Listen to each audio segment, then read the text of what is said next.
Bruh. Look at this dude. Wait till you see the... No, no, no, no.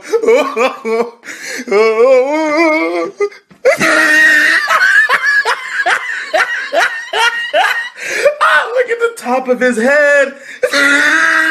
Alright, calm down everyone, it's not that bad. I for one like this design. I know when we all saw this cover page, some of you were thinking, oh my god, this isn't like anything what I imagined Delta would look like. My eyes, my beautiful eyes. Nah, I'm joking. But I'm going to defend this design. I've always said that Ikemoto has created some fantastic characters that really stand out. They gel well within the Naruto universe Kishimoto created, but they also seem progressive at the same time. They're re-emphasizing the idea that it's a different time and generation. Things have changed. They all have a unique set of attributes that set them apart from each other as well. Delta's design, for example, and everything we found out about her in this chapter basically encapsulates everything in one of what the writers are trying to portray. It all makes sense to me. Now let me explain. The writers of the manga and anime have stated themselves that the world has changed and they are trying to explore the idea on whether or not technology is good or bad. They are trying to reflect the parallels of society today, where we have a generation of children that don't know the world without the internet, for instance. So Boruto is essentially in the future and is becoming very sci-fi. As soon as the Otsutsuki were established and aliens came to Earth, we knew where things were going. When I see Delta's design and the modifications on her body, it reminds me of sci-fi movies such as Ex Machina, Blade Runner, The Fifth Element, and I think this must have pretty much inspired why she looks in that manner. It's very cyberpunk. Now I can confirm this from Okio Kadachi himself, the writer of the manga.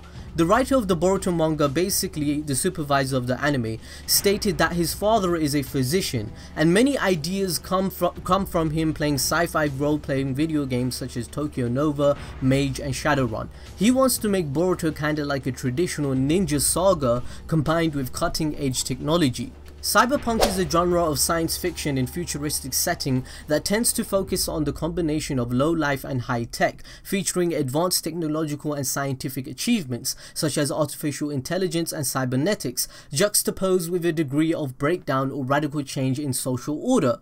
Now, when I read Boruto, I see this change in social order quite a lot. I think this is one of the reasons why I think this manga is so lit to me. So Delta having that design where she looks kind of futuristic makes a lot of sense to me. It's great.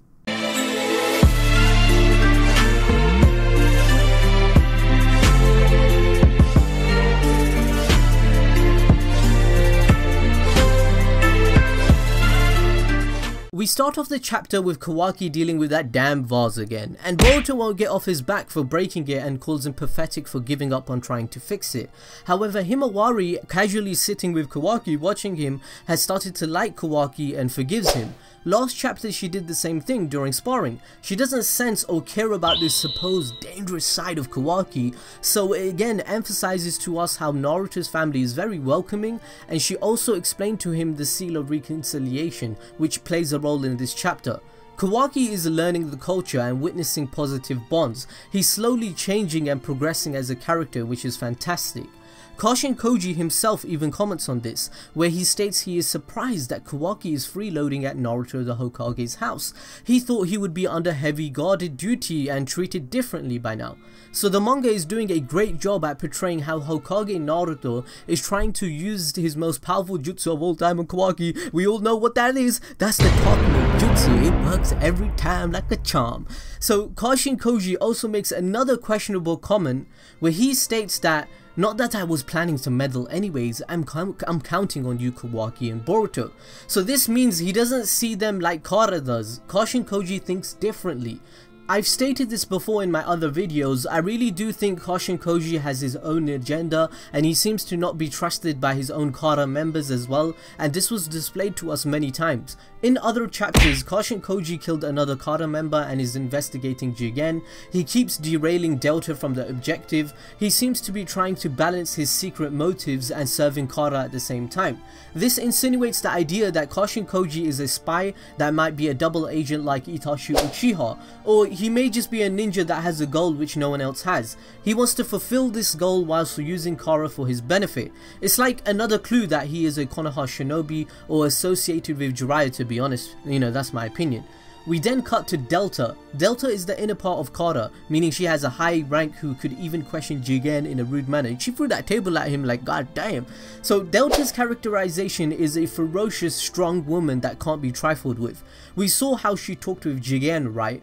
But in this chapter, she loses her patience with Kashin Koji and gets even more pissed, and she yells, I want to slaughter somebody, anybody. Like, she's so crazy. Like, the woman needs to calm down. This is just telling us that she has some bloodlust and is kind of evil. We could have been a good couple. We could have had something special. But you one crazy ass bitch. Delta proceeds to use a drone that is attached to her back. She has technology implemented into her body. She is essentially like a cyborg with biotech. The drone is a triangle, much like her earrings as I stated before, personifying the Delta name. Okio Kadachi himself said that he wanted to implement biotech into Boruto and to explain it in the future. A cyborg applies to an organism that has restored function or enhanced abilities due to the integration of some artificial component or technology that relies on some sort of feedback. This is evident in the chapter with the way Delta uses this drone. She commands it to find Kawaki for her. We also find out that Delta has modified legs where it looks like some Iron Man shit. She becomes Delta Airlines literally and rushes to Naruto and Kawaki's location. This explains and gives context as to why she is so fast and able to travel distances at extreme speeds. Like in previous chapters, she caught up to Kashin Koji after the fight against Ao very easily. In addition, we also know for a fact that Delta seems to be the one that makes modifications within the Kara organization. In Boruto chapter 25, when Kawaki was facing another member that is killed, Delta comments and says, "It's as though I should have replaced everything, starting with his brain." This means that Delta must have some medical knowledge with this advanced technology that is inorganic per se, and Delta may be making modifications on her own body to make herself more powerful. Okay, now let's cut to the even more juicy stuff. Boruto and Kawaki decide to spar and learn about their Karma Seal. Naruto is observing with Himawari. Kawaki states that he will go easy on Boruto and teach him everything he knows, and Boruto replies by saying, "There's no need to hold back, son." The relationship between the two is developing really well. We can tell that Boruto kinda likes Kawaki, but since he's kinda like a tsundere, it's gonna take some time to break the mold. They both proceed to activate their Karma Seal and fight. Kawaki has a modified body made of ninja tech and proceeds to use it to his advantage. Although Kawaki cannot use ninjutsu or chakra, he is easily able to keep up with Boruto and compliments him by saying he isn't half bad. Kawaki then uses his arm as a ray gun of some sort and sends explosive beams at Boruto to force him to use the seal to absorb it, just like Boruto did last time to save Konohamaru for example.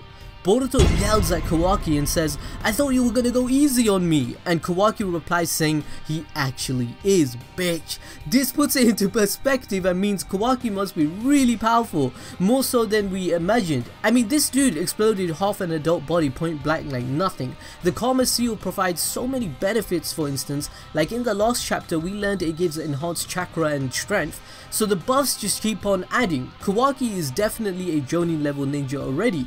Boruto then absorbs the explosive beam with his Karma Seal and he says it really hurts since he is still learning. However, we know that when you absorb a jutsu like Momoshiki for example, you're able to reflect it back, making it even more powerful. Maybe Boruto and Kawaki have to learn this about the Karma to enhance his abilities, since the Karma is given by the Utsuki. We also learned in the last chapter that when the jutsus get more stronger, the more chakra you put into it, and it all makes sense.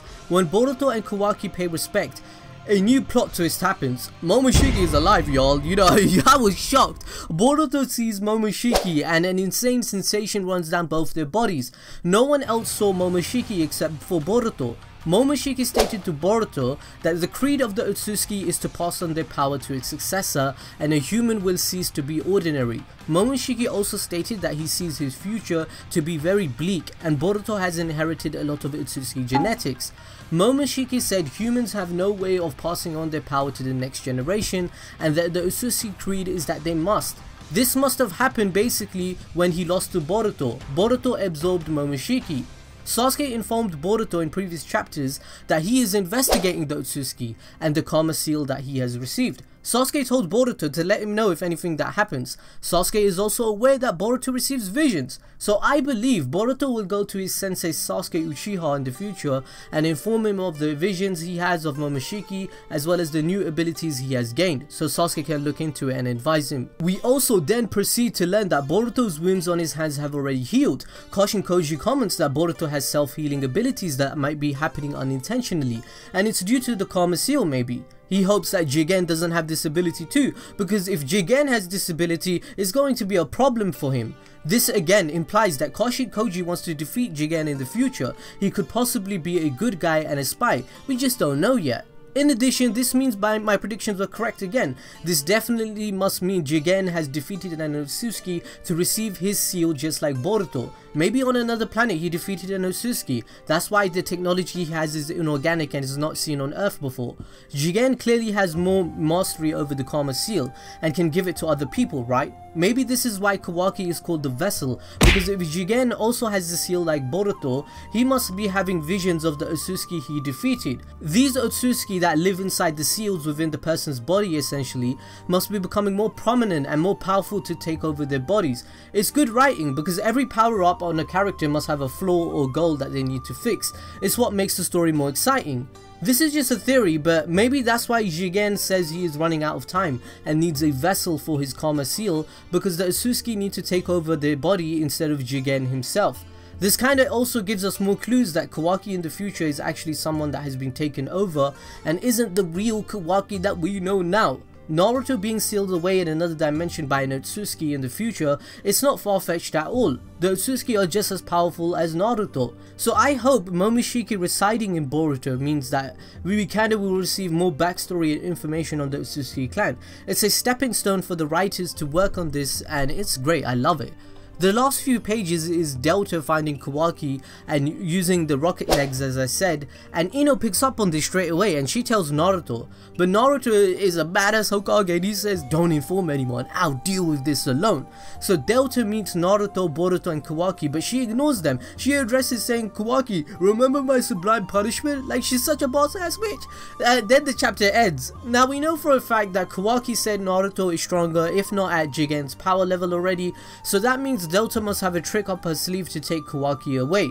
What if Delta, for example, captures Himawari and trades her for Kawaki, which Naruto will have no choice to accept because he doesn't want his daughter to die. Naruto will promise Kawaki he will save him one day, but Kawaki will grow to know that he always ends up losing. But you know, maybe that's too dark for Naruto's character. Naruto isn't like that, he wouldn't allow that to happen. So maybe Kashin Koji says Delta, Kashin Koji said that Delta is an idiot for doing what she is doing, right? So maybe he will step in, he will use his toads and will do reverse summoning as I stated before to escape with them and save the day.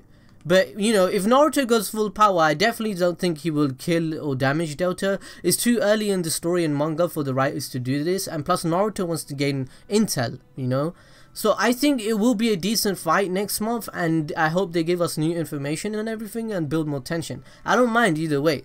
Anyway, I think this chapter was so lit. Boruto the manga is just so much better than the anime. You guys need to start reading it. Follow me, I'm do these monthly obviously, but follow me on Twitter or Instagram, and I'll catch you guys next time.